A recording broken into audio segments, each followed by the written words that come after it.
Okay, HP Ranina joins us now, and let's take our conversation forward with him. How are you, sir? Good afternoon. Very well. How are you? Thank you for having me.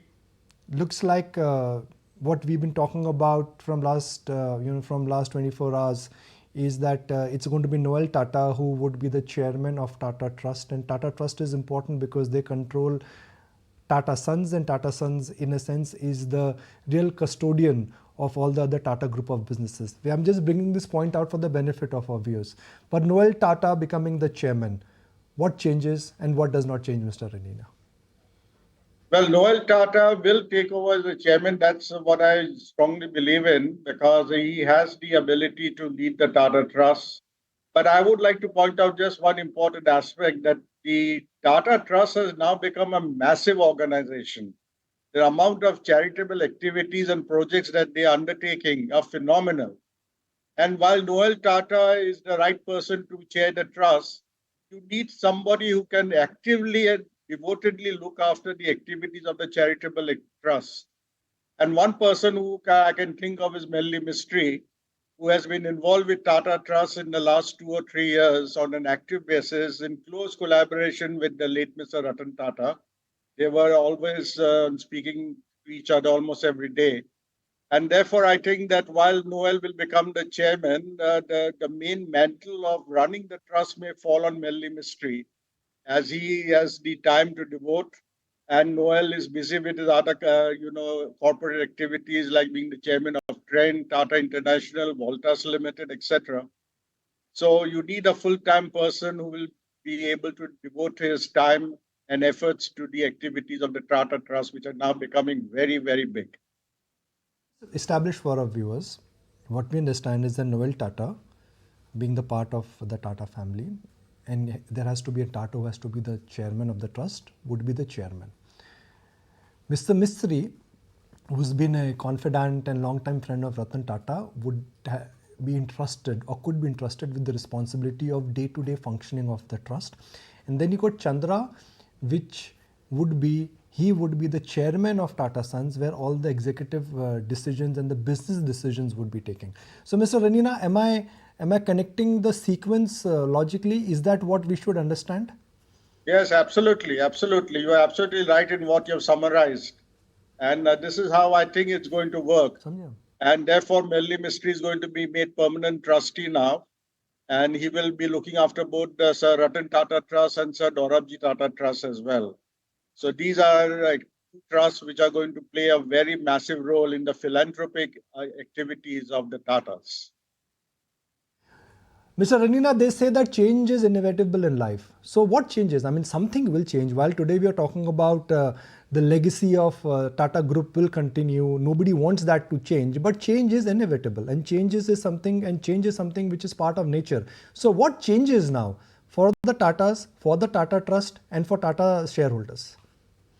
Well, Tata Trust will be more professionalized, and certainly they have already started making a fairly large organization of professional people to run the activities of hospitals, educational institutions, and other activities which they are doing both in India and outside India. And as far as the Tata companies are concerned, of course, we now have to wait and see whether Mr. Natarajan Chandrasekharan is going to be reappointed at the end of his term of 5 years, which will be next year. I think he will be. And he is doing an excellent job, a fantastic job. Therefore, I don't think that anybody is going to wait for him to be replaced. I think he'll continue. So that continuity will be there. In the meanwhile, they'll build up a younger team. And once the younger team is built up, both in the Tata companies and in the Tata Trust, I think they'll ultimately take over in the next 5 years. Nina, and you'll appreciate the spirit of my question. While we all are convinced that nothing changes and the legacy of Tata would continue, Mr. Ratan Tata or R&T had a different equation with the trustees, if I may use that word. Noel may have a different equation with trustees. Mr. Mistry may have a different equation with the trustees. It's the equation with trustees also matters, right, when it comes to managing that entire structure. What do you have to say on that? I think the other trustees are on the same wavelength. I don't see any conflict because Mr. Vijay Singh and others who are there have always been cooperative. I think the cooperative spirit will continue, consensus will continue. So while there will be some, issues involved, I think everybody wants the goodwill of the trust to fulfill their objectives. And so long as they share that common objective of making sure that the trust function and they effectively do the charity that they have been assigned to do, I think that's enough. Everybody will work in harmony. I'm 100% sure of that. Of course, the younger generation like Leah Tata and others are also being brought in. Leah is the eldest daughter of Noel Tata. She is also being brought in the Tata Trust.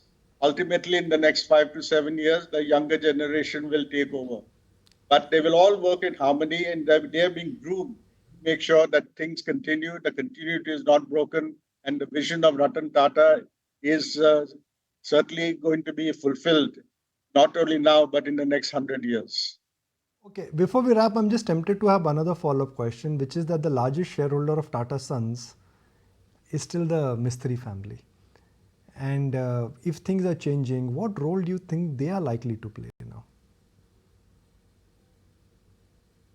Sorry, I didn't get The largest shareholder of Tata Sons as a family, minus the trust, is still the Mistry family, Shatrunji Palanji family, about 18% stake.